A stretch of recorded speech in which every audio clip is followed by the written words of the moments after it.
যখনই আপনি বুঝতে পারবেন না যে কোনটা করলে অপরাধ সমস্যা হতে পারে, কোনটা করলে বিপদে পড়তে পারে, কোনটা করলে বিপদ হতে পারে, তখন সেই কাজটা আমার আপনার দ্বারা হওয়ার সম্ভাবনা থাকবে।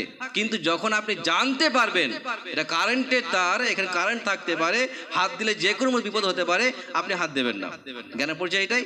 আপনার জ্ঞান আছে মানে আপনি ভয় করবেন। ঠিক একইভাবে ওই বাচ্চা যদি যখন জ্ঞান হবে যে আগুনে হাত দিয়ে হাত জ্বলে যেতে পারে, হাত পুড়ে যেতে পারে, তখন সে কিন্তু আগুনটা ধরার চেষ্টা মোটেও করবে, কারণ সে জানে এটা ক্ষতি কি হতে পারে। ঠিক একইভাবে আলেম যে হয় সে ভালো করে জানে জাহান্নাম কি জিনিস, সে ভালো করে জানে আল্লাহর রাগ কত মারাত্মক হতে পারে, সে ভালো করে জানে আল্লাহকে নারাজ করলে কি অবস্থা হতে পারে, সে ভালো করে জানে আল্লাহকে খুশি করলে কি খুশির খবর আসতে পারে, আল্লাহকে রাজি করতে পারলে আমার কত সুখের জীবন থাকতে পারে, সে ভালো করে জানে। অতএব যে যত বেশি আল্লাহ সম্পর্কে, জান্নাত সম্পর্কে, কবর নিয়ে, পরকাল নিয়ে যত বেশি তার জ্ঞান থাকবে, তত বেশি কিন্তু আল্লাহকে ভয় করবেন। আল্লাহ ওটাই বললেন, ইন্নামা ইয়াখশাল্লাহা মিন ইবাদিহি আল উলামা। অবশ্যই আল্লাহ রাব্বুল আলামিনকে প্রকৃত ভয় করেন কারা? যারা উলামা হয়ে থাকেন, অর্থাৎ যারা যত বেশি আল্লাহকে চেনেন, যারা যত বেশি জাহান্নামকে চেনেন, যারা যত বেশি ইসলামকে পড়েন, যত বেশি স্টাডি করেন, তত বেশি সেই ব্যক্তির মধ্যে আল্লাহ ভীতি আসবে, সেই ব্যক্তির মধ্যে আল্লাহর প্রতি ভরসা আসবে, ভালোবাসা আসবে, আর ভয়টাও আসবে। এটা হচ্ছে বাস্তব দিক, এটা একটা দিক। তার মানে আপনি যদি আলেম হতে পারেন, অর্থাৎ দ্বীনি শিক্ষা করতে পারেন, শক্তপোক্ত হতে পারেন, যদি অনেক বেশি আপনি পড়াশোনা করেন ইসলাম সম্পর্কে, ইসলামকে নিয়ে, তাহলে আপনার মধ্যে জ্ঞান বাড়বে, আর জ্ঞান বাড়লে আপনি মুত্তাকি হওয়ার সম্ভাবনাটাও অনেক বেশি হবে। এটা কোরআনের আয়াতের সংক্ষিপ্ত কথা। রাসূলুল্লাহ সাল্লাল্লাহু আলাইহি ওয়াসাল্লাম কি বললেন? আয়াত হাদিস শুনে তিনি বললেন, মান সালাকা তারিকান ইয়াতলুবু ফিহা ইলমান। যে ব্যক্তি এমন রাস্তা অবলম্বন করলো, যে ব্যক্তি এমন রাস্তা অবলম্বন করলো, ইয়াতলুবু ফিহি ইলমান, যে রাস্তায় সে জ্ঞান অর্জন করার জন্য বেরিয়ে পড়লো, সে বাড়িতে বেরোলো, রাস্তা অবলম্বন করলো, যে ব্যক্তি জ্ঞান চর্চা করার জন্য, জ্ঞান আহরণ করে নেওয়ার জন্যে বা জ্ঞান চর্চা করার জন্যে, সাহালাল্লাহু লাহু বিহি তারিকান মিন তুরুকিল জান্নাহ, সেই ব্যক্তির জন্যে আল্লাহ রাব্বুল আলামিন জান্নাতের রাস্তা সহজ করে দেবেন। কথা কিন্তু একই রকমের। কোরআনে যে কথা আল্লাহ বললেন, হাদিসে রাসূলুল্লাহ একই কথা বলছেন, যে যত বেশি ইসলাম নিয়ে পড়াশোনা করবে, যে যত বেশি কোরআন নিয়ে পড়াশোনা করবে, যে যত বেশি হাদিস নিয়ে পড়াশোনা করবে, যে যত বেশি ইসলামের ওপরে তার শিক্ষা বাড়বে, জ্ঞান বাড়বে, তত বেশি সেই ব্যক্তির জন্য জান্নাতের রাস্তা কিন্তু সহজ হবে। তার মানে যে ব্যক্তি দ্বীন শিক্ষা করার জন্য বাড়ি থেকে বেরোলো, ইসলাম শিক্ষা করার জন্য, আল্লাহ রাব্বুল আলামিন তাকে জান্নাতের রাস্তা সহজ করে দেবেন। এটা হচ্ছে হাদিসের ভাষা। ইন্নাল হামদুলিল্লাহ নাহমাদুহু ওয়া নাস্তাঈনুহু ওয়া নাস্তাগফিরুহু ونعوذ بالله من شرور أنفسنا وسيئات أعمالنا من يهد الله فلا مضل له ومن يضلل فلا هادي له وأشهد أن لا إله إلا الله وحده لا شريك له وأشهد أن محمدا عبده ورسوله أما بعد فإن خير الحديث كتاب الله وخير الهدي هدي محمد صلى الله عليه وسلم وشر الأمور محدثاتها وكل محدثة بدعة وكل بدعة ضلالة وكل ضلالة في النار فقد قال الله تعالى في كلامه المجيد أعوذ بالله من الشيطان الرجيم بسم الله الرحمن الرحيم ومن الناس والدواب والأنعام مختلف ألوانه كذلك إنما يخشى الله من عباده العلماء إن الله عزيز غفور وقال رسول الله صلى الله عليه وسلم من سلك طريقا يطلب فيه علما سهل الله له به طريقا من طرق الجنة وإن الملائكة ارتزع أجنحتها لطالب العلم لذنب ما يصنع إلى آخر الحديث সমাবেত উপস্থিত মুসলিম ও মুসলিমা সমাজ, প্রশংসা হামদুসানা আল্লাহ রাব্বুল আলামিনের, যার সংক্ষিপ্ত প্রশংসায় আমরা বলি আলহামদুলিল্লাহ। তারপরে পরে শান্তির ধারা বর্ষণ হোক রসুল আকরাম মুহাম্মদ সাল্লাল্লাহু আলাইহি ওয়াসাল্লামের উপর। আল্লাহুম্মা সাল্লি আলাইহি আল্লাহুম্মা বারিক আলাইহি। আমি আপনাদের সামনে সূরা ফাতির 35 নম্বর সূরার 28 নম্বর আয়াত তিলাওয়াত করেছি। তার সাথে সাথে আবু দাউদ, ইবনে মাজাহ বা বিভিন্ন হাদিস গ্রন্থের একটি অতি প্রসিদ্ধ হাদিস, আবু দাউদে 3641 নম্বর হাদিস পরিবেশন করেছি। এই দুইকে সামনে রেখেই কথা বলবো ইনশাআল্লাহ। আর যে আলোচনাটা হবে সে আলোচনাটা হয়তো আমরা অনেকটাই বুঝতে পারছি, আর সেটা হচ্ছে গত জুমায় যে হালকা আলোচনা করা হয়েছিল শিক্ষা সম্পর্কে। আজকের আলোচনা শিক্ষা নিয়েই শুধু নয়, শিক্ষা অর্জনের রাস্তায় যারা বেরিয়ে পড়েন তাদের সম্পর্কে বর্ণনা, তাদের সম্পর্কে আলোচনা। আল্লাহ রাব্বুল আলামিন তাদেরকে নিয়ে কি বলছেন, রাসূলুল্লাহ সাল্লাল্লাহু আলাইহি ওয়াসাল্লাম তাদেরকে নিয়ে কি বলেছেন, আর আমরা কতটা সেটা গুরুত্বপূর্ণ মনে করি বা সেটা আমরা আদৌ গুরুত্ব দিচ্ছি কিনা বা সেটার যথাযথ হক আদায় করতে পারছি কিনা, সেটা নিয়েও কিছু কথা আলোচনা হবে ইনশাআল্লাহ। যার জন্যে আমরা প্রথমে যে কথাটা আসবো যে আল্লাহ রাব্বুল আলামিন কোরআনে একটা বিশেষ আয়াত বলেছেন, আর সেই আয়াতটা যথেষ্ট পরিমাণের কথা বলা হয়েছে খুব সংক্ষিপ্ত আকারে, যে দ্বীনি শিক্ষার প্রতি যারা সংযুক্ত থাকেন, যারা সাথ দেন, যারা সাথে থাকেন, তাদের নিয়েও কথা বলা হয়েছে, বা যারা দ্বীনি শিক্ষা অর্জন করছেন বা যারা দ্বীনি শিক্ষায় অর্জিত অবস্থায় আছেন তাদেরকে নিয়েও কথা বলা হচ্ছে। আর তার সাথে সাথে যে হাদিসটা আমি পড়েছি সে হাদিসেও আল্লাহ রসুল সাল্লাল্লাহু আলাইহি ওয়াসাল্লাম তিনি দ্বীনি শিক্ষা নিয়ে অনেক কথা বলছেন। আমরা হয়তো কিছু বিষয়ে অবগত আছি, ভালো করেই জানি আমরা রাসূলুল্লাহ সাল্লাল্লাহু আলাইহি ওয়াসাল্লাম তিনি নিরক্ষর ছিলেন। নিরক্ষর মানে মূর্খ নয়, কিন্তু নিরক্ষর ছিলেন মানে আক্ষরিক জ্ঞান তার ছিল না, এটা আমরা অবগত আছি। আর এই আক্ষরিক জ্ঞান ছিল না তার মানে তিনি শিক্ষা করেননি বা শিক্ষা নেননি বা শিক্ষা দেননি, এই কথাটা প্রমাণ করে না। আর তার একাধিক প্রমাণের মধ্যে জ্বলন্ত প্রমাণ হচ্ছে হাদিসের একটি বড় ভান্ডার। হাদিসের একটি বড় ভান্ডার আমাদের সামনে আছে, আর যেখানে কত হাদিস আছে সেটা আমরা ভালো করেই জানার চেষ্টা করতে পারি।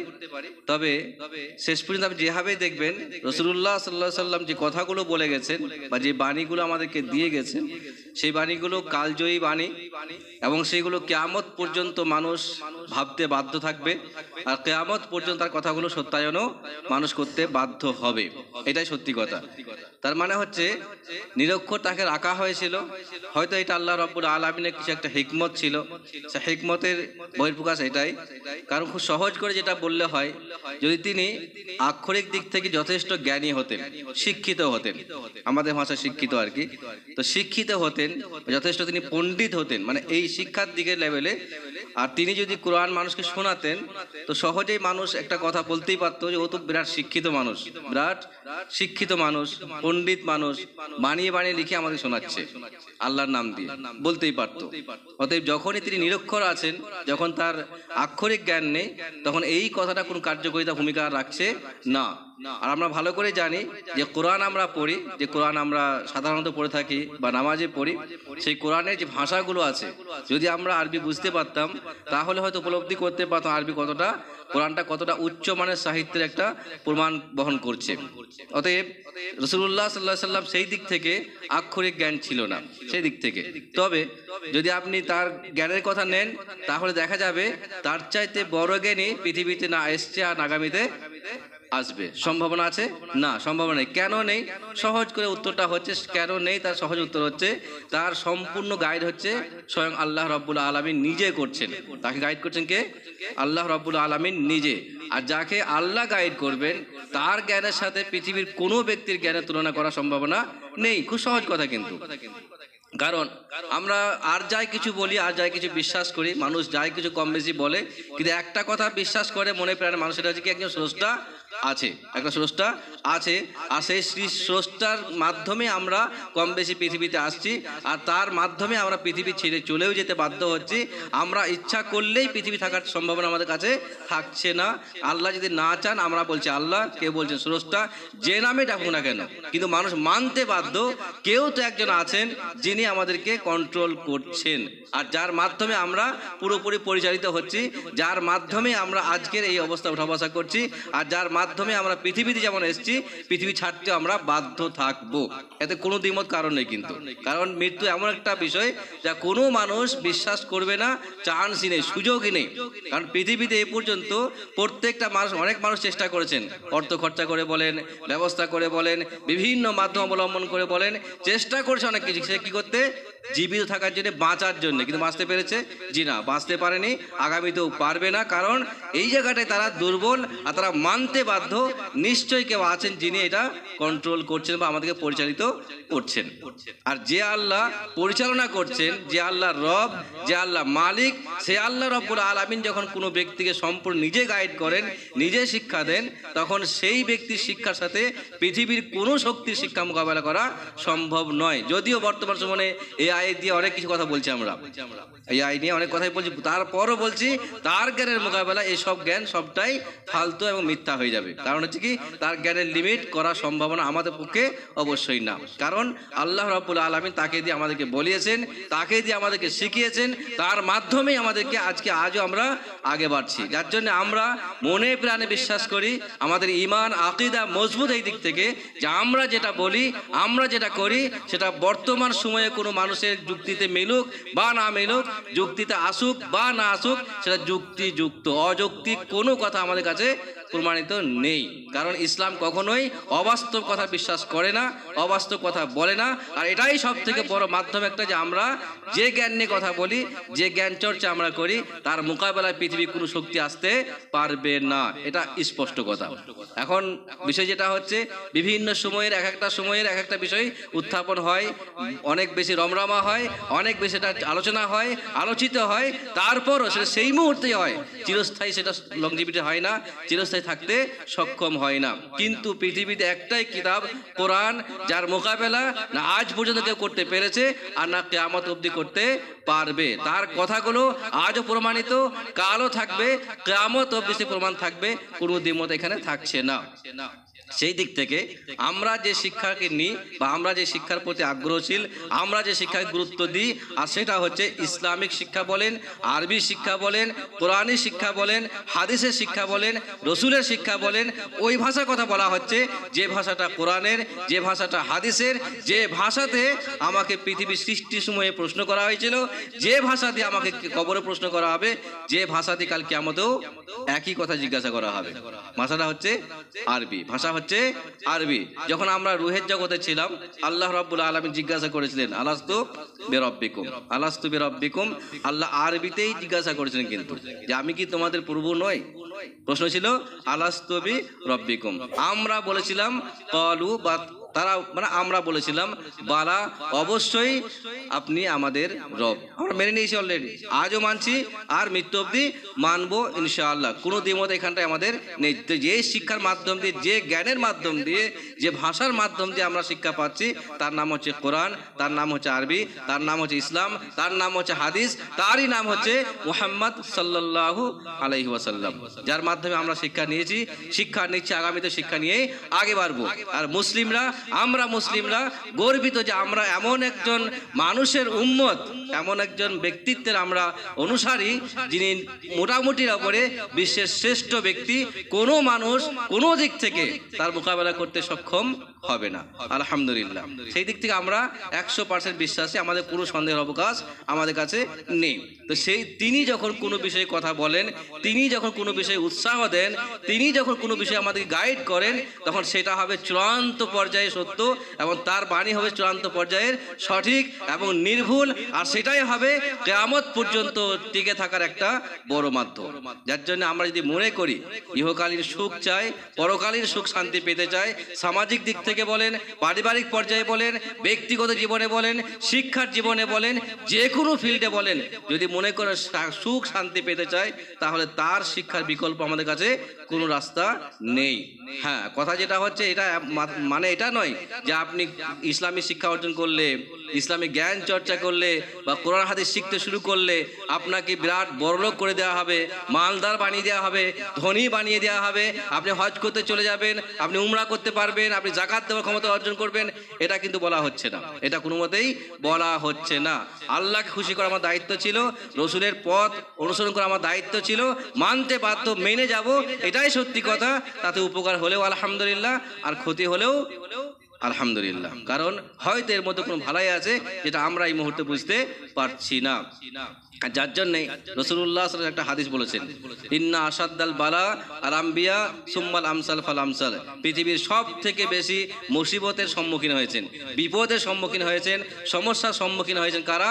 নবীগণ, সব থেকে বেশি। তো যদি আল্লাহকে মানলে সেই ব্যক্তি চির সুখী হয়ে যেতে পারত পার্থিব জীবনে, যদি ইসলামকে মানলে সেই ব্যক্তি সব থেকে বেশি শান্তি বসবাস করতো, তাহলে সাহাবা রাসূলগণ হতেন, সাহাবাগণ হতেন। কিন্তু হয়নি, অতএব আগামীতেও হবে না। অতএব এর মানে এটা নয় যে আমরা দ্বীনি শিক্ষা করতে এলে, কোরআন হাদিস শিখতে শুরু করলে, হাদিস চর্চা শুরু করলে কি হবে?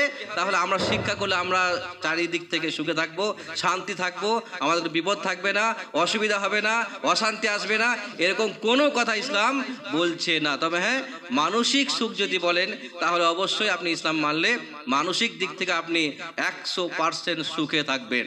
যদি আপনি সঠিক ইসলাম মানেন, সঠিক কোরআন হাদিস মানার চেষ্টা করেন, তাহলে অবশ্যই আপনি মানসিক দিক থেকে অবশ্যই আপনি 100% সুখ শান্তিতে থাকবেন, যদি আপনি অনুভব করতে পারেন। তাহলে এটা 100% কথা, কারণ আল্লাহ কোরআন নিজে বলছেন, আলা বিযিকরিল্লাহ তাতমাইন্নুল কুলুব। আমি বলছি না, কিন্তু আল্লাহ বললেন যে অবশ্যই শুনে রাখো, কোরআন মানুষকে শান্তি দেয়, প্রশান্তি এনে দেয়। অতএব যদি বলে মানসিক শান্তি, তার সব থেকে শান্তি সুখ তারই আছে যে ব্যক্তি কোরআন হাদিস মেনে চলে, যে ব্যক্তি জিকির করে, যে ব্যক্তি ইসলামকে মেনে আগে বাড়ছে।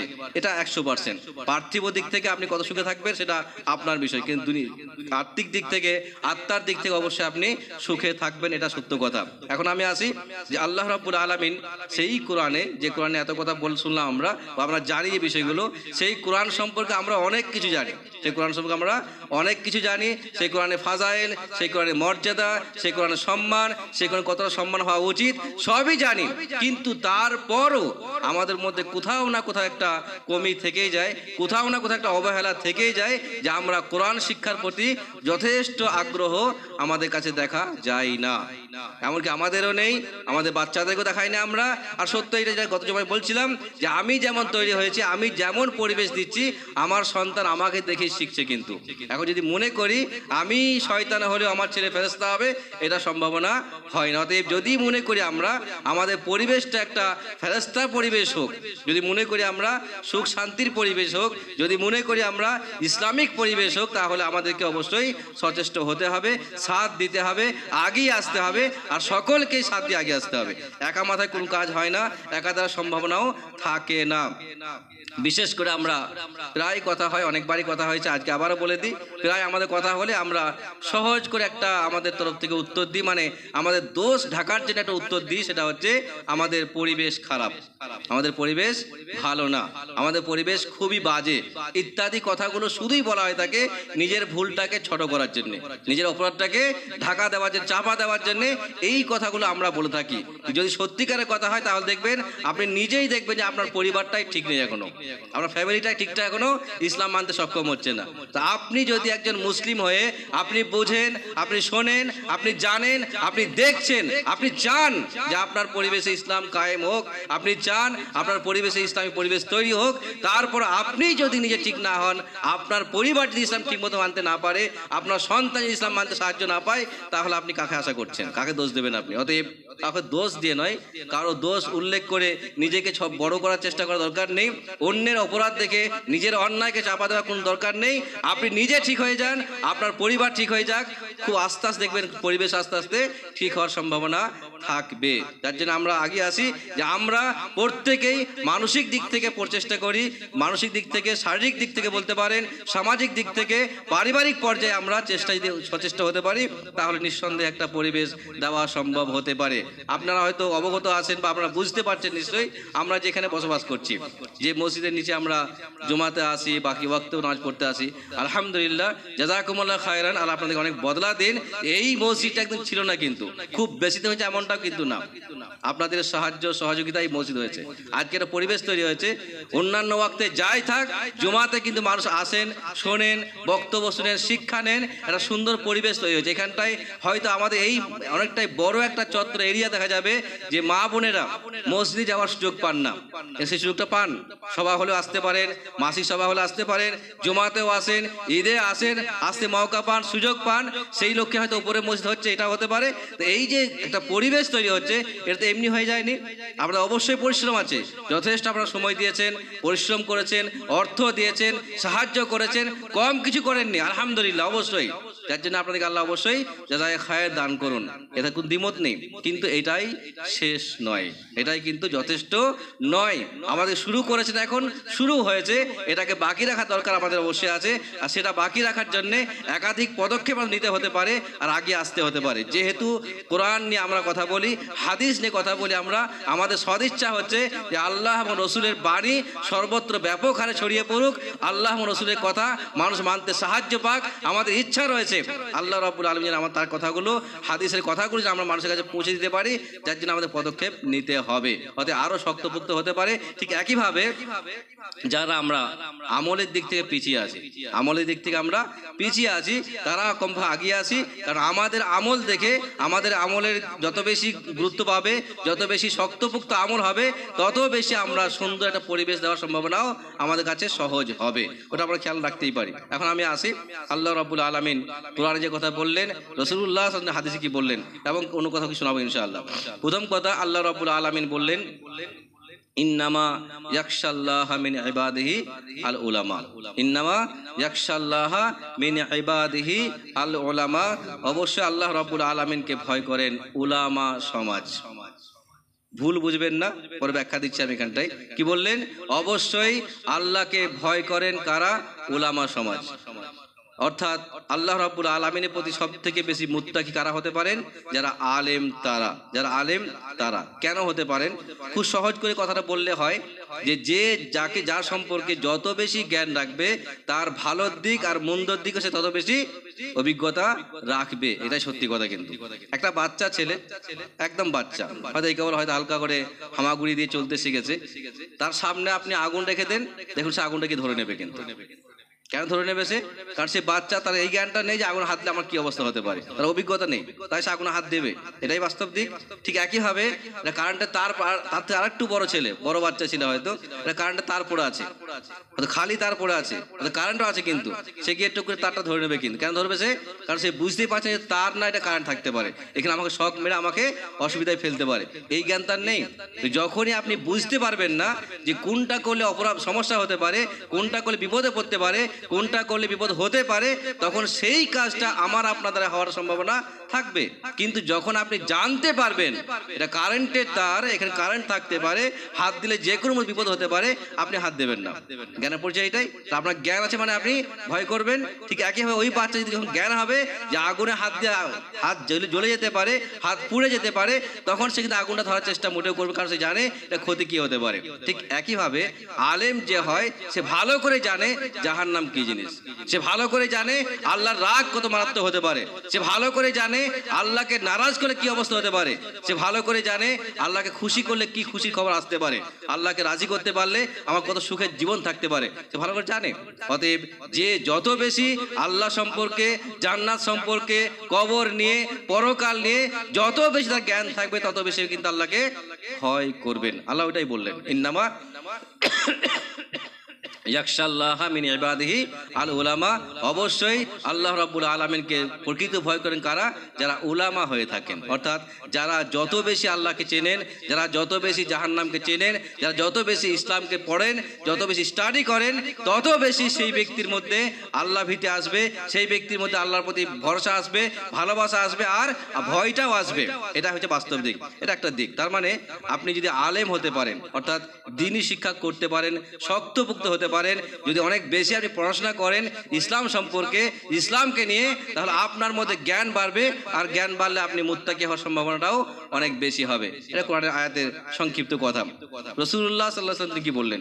আয়াত হাদিস শুনে তিনি বললেন, মান সালাকা তারিকান ইয়াতলুবু ফিহা ইলমান, যে ব্যক্তি এমন রাস্তা অবলম্বন করলো, যে ব্যক্তি এমন রাস্তা অবলম্বন করলো, ইয়াতলুবু ফিহি ইলমান, যে রাস্তায় সে জ্ঞান অর্জন করার জন্য বেরিয়ে পড়লো, সে বাড়িতে বেরোলো, রাস্তা অবলম্বন করলো, যে ব্যক্তি জ্ঞান চর্চা করার জন্য, জ্ঞান আহরণ করে নেওয়ার জন্যে বা জ্ঞান চর্চা করার জন্যে, সাহালাল্লাহু লাহু বিহি তারিকান মিন তুরুকিল জান্নাহ, সেই ব্যক্তির জন্যে আল্লাহ রাব্বুল আলামিন জান্নাতের রাস্তা সহজ করে দেবেন।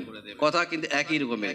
কোরআনে যে কথা আল্লাহ বললেন, হাদিসে রাসূলুল্লাহ একই কথা বলছেন, যে যত বেশি ইসলাম নিয়ে পড়াশোনা করবে, যে যত বেশি কোরআন নিয়ে পড়াশোনা করবে, যে যত বেশি হাদিস নিয়ে পড়াশোনা করবে, যে যত বেশি ইসলামের ওপরে তার শিক্ষা বাড়বে, জ্ঞান বাড়বে, তত বেশি সেই ব্যক্তির জন্য জান্নাতের রাস্তা কিন্তু সহজ হবে। তার মানে যে ব্যক্তি দ্বীন শিক্ষা করার জন্য বাড়ি থেকে বেরোলো, ইসলাম শিক্ষা করার জন্য, আল্লাহ রাব্বুল আলামিন তাকে জান্নাতের রাস্তা সহজ করে দেবেন। এটা হচ্ছে হাদিসের ভাষা। আর কি বললেন? ওয়া ইন্নাল মালাইকাতা লাতাজাউ আজরিহাতাহা, আর ফেরেশতারা ডানা ঝুঁকিয়ে দেয়, ডানা নামিয়ে দেয়, কি কাদের জন্য? তালিবিল ইলম, ওই ব্যক্তির জন্য বা ওই ছেলের জন্যে যে বেরিয়ে যায় শিক্ষা করার জন্যে বা জ্ঞান অর্জন করার জন্যে, যে বাড়ি থেকে বের হলো জ্ঞান অর্জন করার জন্যে, তার জন্য ফেরেশতারাও ঝুঁকে যায়, তাদের জন্য ফেরেশতারাও ডানা নামিয়ে দেয়, অর্থাৎ সম্মানার্থে তারা ডানা নামিয়ে দেয়।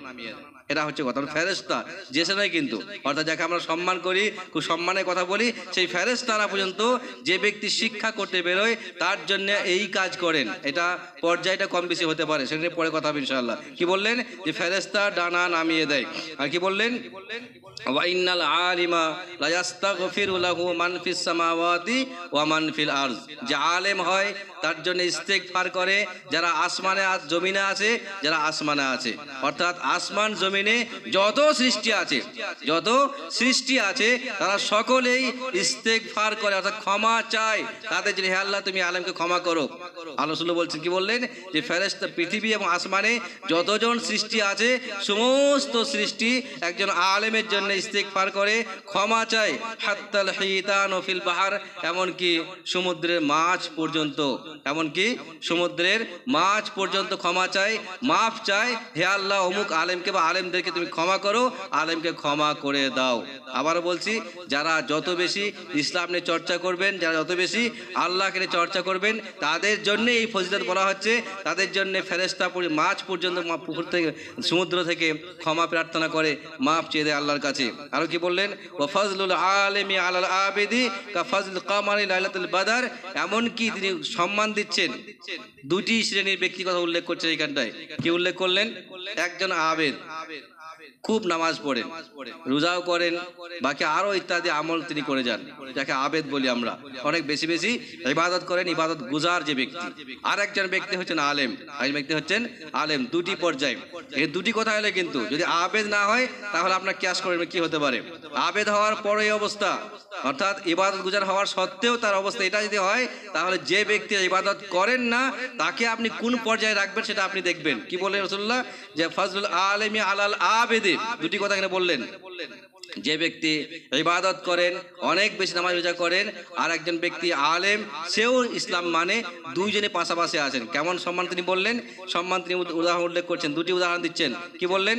কা ফাজলিল কামারি লাইলাতুল বাদরি আলা সাইল কাওয়াকিব, জ্যোৎস্না রাতে, অর্থাৎ যেদিন চন্দ্ররাত হয়ে থাকে, সেই রাতে বাকি তারকাগুলো যেমন সম্মান এই চাঁদের মোকাবেলায় ঠিক তেমন, অর্থাৎ চাঁদটা হচ্ছে আলেম আর তারকাগুলো হচ্ছে আবেদ। এটা হচ্ছে একটা উদাহরণ। পরে একটা উদাহরণ, ইন্নাল উলামা ওয়ারাসাতুল আম্বিয়া, অবশ্যই আলেমরা হচ্ছে আম্বিয়াদের ওয়ারিস। আর একটা উদাহরণ কি দিচ্ছেন তিনি, যে কেমন সম্মান তার, আমার সম্মান, রাসূলুল্লাহ বলছেন কা ফাজলি আলা আদনাকুম, একজন আলেমের সম্মান কতটা, যেমন নাকি তোমাদের মধ্যে সব থেকে ছোট যে বা সব থেকে যে দরজায় সম্মানে কম, তার সম্মান আর আমার সম্মান যেমন পার্থক্য আছে, ঠিক এরূপ পার্থক্য আছে একজন আবেদের আর আলেমের মধ্যে পার্থক্য আছে সম্মানের। তিনি উদাহরণ দিলেন। তার মানে এখানে তিনি ঘুরিয়ে কথা বললেন যে এখানে এক প্রকারের পাবলিকের মোকাবেলায় আলেমের সম্মান এইটা। অতএব যারা শিক্ষা করেন, যারা শিক্ষিত হওয়ার চেষ্টা করেন, ইসলাম জানার চেষ্টা করেন, তাদের সম্মান এইভাবে হাদিসে কিন্তু বলা হচ্ছে। আরও কি বললেন, ইন্নাল উলামা ওয়ারাসাতুল আম্বিয়া, অবশ্যই আলেমরা হচ্ছে আম্বিয়াদের ওয়ারিস, নবীদের ওয়ারিস। ওয়ারিস বুঝতে অসুবিধা নেই আমাদের, মানে ভাগিদার, অংশীদার। তো ওয়ারিস কারা, যারা উলামা হয়ে থাকেন, নবীদের ওয়ারিস হয়ে থাকেন। কিসের ওয়ারিস সেটা উল্লেখ করছেন তিনি, কি বললেন, লাম ইউয়ারিসু দিনারা ওয়ালা দিরহামা, নবীগণ কখনোই কাউকে দিনার দিরহাম মাল সম্পত্তির ওয়ারিস কাউকে বানিয়ে যান না। এটা স্পষ্ট একটা ফতোয়া, পড়ে শুনবেন ইনশাআল্লাহ। কি বললেন, যে নবীরা কখনোই দিনার দিরহামের কাউকে মালিক বানিয়ে যান না। ইন্নামা ওয়াররাসু আল ইলমা, ওরা নবীগণ তারা শিক্ষা জ্ঞান ইলমের ওয়ারিস বানিয়ে যায়। অতএব উলামারা হচ্ছেন নবীদের ওয়ারিস, জ্ঞানের দিক থেকে, শিক্ষার দিক থেকে, ইসলামের দিক থেকে, কোরআন ও হাদিসের পাণ্ডিত্যের দিক থেকে উলামারা হচ্ছেন নবীদের ওয়ারিস। এটা হচ্ছে হাদিস। রাসূলুল্লাহ বললেন, আমাদের কিছু বলার বাড়তি কথা বলার এখানে নাই, খুব স্পষ্ট কথা একটা, আর বলার বক্তব্য এটাই।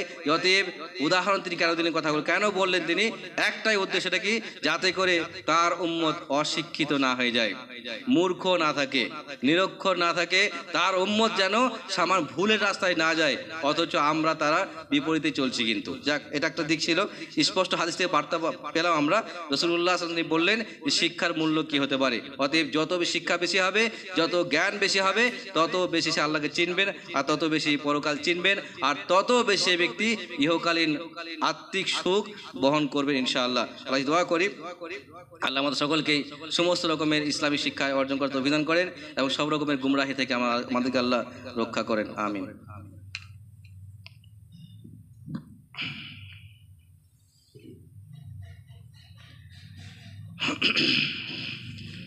ইন্নাল হামদালিল্লাহি ওয়াহদা ওয়াসসালাতু ওয়াসসালামু আলা মান লা নাবিয়্যা বা'দা ওয়া বা'দ। ফাকাদ ক্বালা আল্লাহু তাআলা ফি কালামিহি আউযু বিল্লাহি মিনাশ শাইতানির রাজীম। বিসমিল্লাহির রাহমানির রাহিম। কুল হাল ইয়াস্তাবিল লাযীনা ইয়া'লামুনা ওয়াল লাযীনা লা ইয়া'লামুন ইন্নামা ইয়াতাযাক্কারু উলুল আলবাব। দু একটি কথা, একটা আয়াত মানে করে দিই। আল্লাহ রাব্বুল আলামিন সূরা জুমার 39 নম্বর সূরার 9 নম্বর আয়াতে বলছেন, আপনি বলে দেন, হাল ইয়াস্তাবিল লাযীনা ইয়া'লামুনা ওয়াল লাযীনা লা ইয়া'লামুন, আপনি বলে দেন যারা শিক্ষিত যারা অশিক্ষিত, যারা জ্ঞানী যারা জ্ঞান শূন্য, তারা কি সমান হতে পারে? কখনোই না। প্রশ্ন মানে হচ্ছে, উত্তর হচ্ছে না। যারা শিক্ষিত যারা অশিক্ষিত, যারা জ্ঞানী যারা জ্ঞান শূন্য, তারা কখনোই এক হতে পারেন না। এটা একটা সুন্দর বার্তা, সংক্ষেপে একটা বার্তা দেওয়া হয়েছে যে আল্লাহ রাব্বুল আলামিনের কাছে কার সম্মান বেশি কার সম্মান কম বলতে অপেক্ষা রাখে না। এখন কথা যেটা হচ্ছে যে আমরা মুসলিমরা যতটা আবেগ দেখাই ততটা কাজে পরিণত করি না, যার জন্য দেখা যাবে ছোটোখাটো ভুলগুলো আমরা করে বসি। কেমন দেখেন, ফরজ নামাজ হলো, হাত তুলে দোয়া করা শুরু হলো, সবাই আমি হাত তুলে, কেউ না করবে না, কিন্তু সবাই হাত তুলবে, আর হাত তুলে কি বলবেন, আমিন আমিন। তাকে যদি আপনি বলেন যে ফরজ নামাজের পরে তো বেশ জিকির আজকাল মুখস্থ করেন না, আস্তাগফিরুল্লাহ বলেন, আল্লাহু আকবার বলেন, লা ইলাহা ইল্লা আনতা বলেন, এই দোয়াগুলো পড়েন, দেখবেন সে পড়বে না। কেন পড়বে না? খাটতে হবে, তো পরিশ্রম করতে হবে না, সহজ করে নেওয়ার চেষ্টা আর কি, সহজ করে নেওয়ার চেষ্টা। এইভাবে দেখবেন একের পর এক, কিন্তু ঠিক একইভাবে বিভিন্ন সভা সমিতি বলেন, বিবাহের পরে বলেন, সবেই দোয়া আছে, প্রত্যেকটা কাজে দোয়া আছে, কিন্তু দোয়া কেউ জানে না। কেন জানে না? কারণ দরকার হয় না। তো প্রত্যেক জায়গার শেষকালে একটা দোয়া করা হয়, আর সেই দোয়া আমরা হাত তুলে আমিন বলি, আমাদের কাজ মিটে যায়। যেহেতু আমাদের কাজ হয়ে যাচ্ছে, অতএব শেখার প্রয়োজন হচ্ছে না। যতটা আমাদের আবেগ আছে, ভালোবাসা আছে, আবার আমরাই দেখবেন যদি একটা ভালো আলেম আসেন, আলেমকে পাই বা শায়েখকে পাই, হুজুরকে পাই, তখন দেখবেন দুনিয়া ভুলে গেছি আমরা। তার পিছনে সময় দিচ্ছি, খরচা করছি, সময় দিচ্ছি, সবই করছি, মানে সম্মানও করছি, কিন্তু আবেগে সম্মানও করছি, আবার শিক্ষা নেবো না কেন? এটা আমাদের সমস্যা। মানে আমরা শুধুমাত্র মনে করছি সহজ যেটা হবে সেটা নেবো, কঠিনটা আমরা ছেড়ে দেবো। আর আমাদের একটা মৌলিক ভাষা, যেটা আমি প্রায় বলি, আবারও বলি, মৌলিক ভাষা আমাদের, যেহেতু আমাদের যে বয়স হয়ে গেছে, এই বয়সে শিক্ষা করার বয়স আমাদের আর নেই। এটা হচ্ছে আমাদের একটা উত্তম যুক্তি আমাদের কাছ থেকে বেরিয়ে আসে, আর তখনই সমস্যা তৈরি হয়ে থাকে। অতএব আমি আবার মনে করে দিই, কোরআন ছিল, কোরআন আছে, কোরআন থাকবে। আপনি পড়লেও কোরআন ছিল, আর না পড়লেও কোরআন ছিল। আপনি পড়লেও কোরআন আছে, আর না পড়লেও কোরআন থাকছে। আপনি পড়েন বা না পড়েন, কোরআন থাকবে কিয়ামত পর্যন্ত। তবে হ্যাঁ, যদি আপনি আহলে কোরআন হতে পারেন, অর্থাৎ কোরআন নিয়ে চর্চা করতে পারেন, কোরআন শিক্ষা করতে পারেন, কোরআনকে নিয়ে আলোচনা করতে পারেন, তাহলে আপনারই ফায়দা।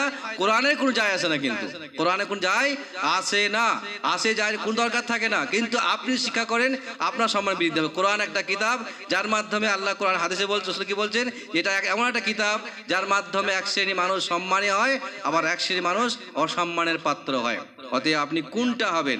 কোরআনকে নিয়ে সম্মানের পাত্র হবেন, তাই কোরআনকে ছেড়ে দিয়ে, কোরআনকে অমান্য করে, কোরআনকে না শিখে অসম্মানের পাত্র হবেন, সেটা দায়িত্ব সম্পূর্ণ আপনাদের। অতএব আমরা খেয়াল রাখি, রাসূলুল্লাহ সাল্লাল্লাহু আলাইহি ওয়াসাল্লাম কোরআনে অনেক কথা বলেছেন, হাদিসেও বলেছেন।